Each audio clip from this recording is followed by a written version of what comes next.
from the country's Foreign Intelligence Agency, and it's after scientists at Portendown in the UK told Sky News they've not yet been able to verify the source of the substance.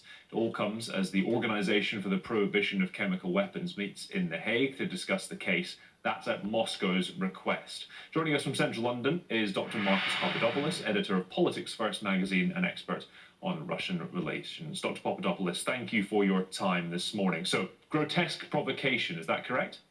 Well, I'm not going to be swayed by what either London or Moscow says on the tragic events of Salisbury, but it is abundantly clear that the British government's case against Russia has been severely weakened by its own scientists, because yesterday British scientists said they are unable to say where this Novichok came from. But that was never their job, Mr. Papadopoulos. Well, no, that is a crucial element in the British government's case against Russia, because we know that the Soviet Union, modern-day Russia, is not the only country in the world to have produced Novichok. Now, weeks ago, Theresa May and Boris Johnson stood before the House of Commons, stood before the British public, stood before the rest of the world and said that Russia was responsible. Now, they did that without any concrete evidence. Indeed, they did that without any evidence that a legitimate or proper court of law would accept in the world. Without any concrete evidence that me and you, members of the public, have seen. There was the Portendown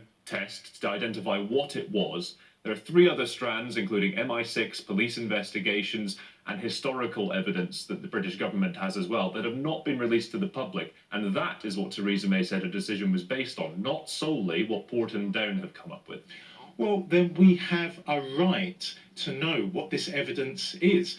After all, there is a very serious standoff in the world between Britain and Russia.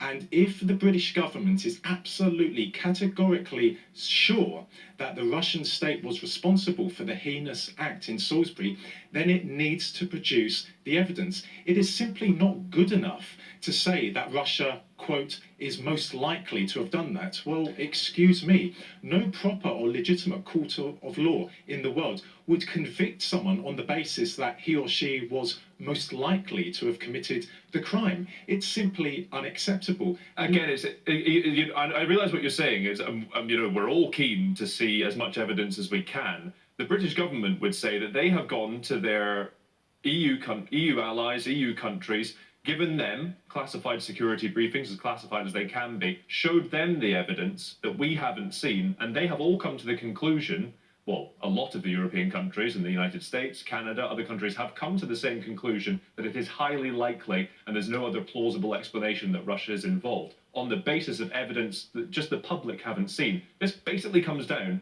to, do you trust your security services?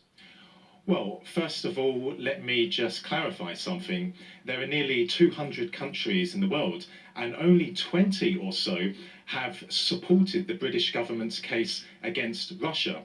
And of course, Germany and France were very reluctantly, privately, to support the British government's stance on Salisbury. That is why they only expelled a very few amount of Russian diplomats. And I have heard that the Germans and the French are now saying to the British, privately, of course not publicly, that they expelled those diplomats on the basis that the British government was certain that this Novichok came from Russia. So I don't think Paris or Berlin are at all happy with this recent development. But let me just say this as well, that within hours of this tragic event in Salisbury, the British government and British mainstream media knew that the Russian state was responsible. Well, that's completely unacceptable. The argument was untenable from day one. What I expected was there to have been an impartial investigation carried out by the British government, a full investigation, a thorough investigation, the OPCW cooperating with the Russians.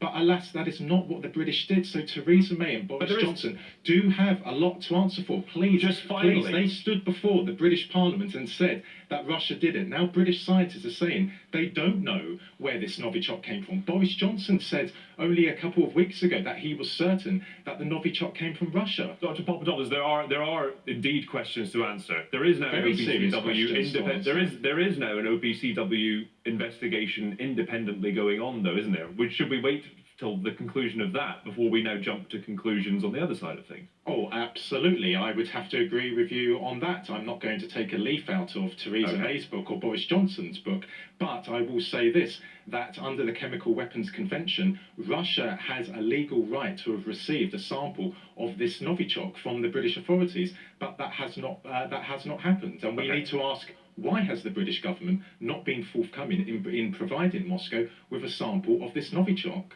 Dr. Marcus Papadopoulos, good to speak to you. Thanks for your time. Thank you.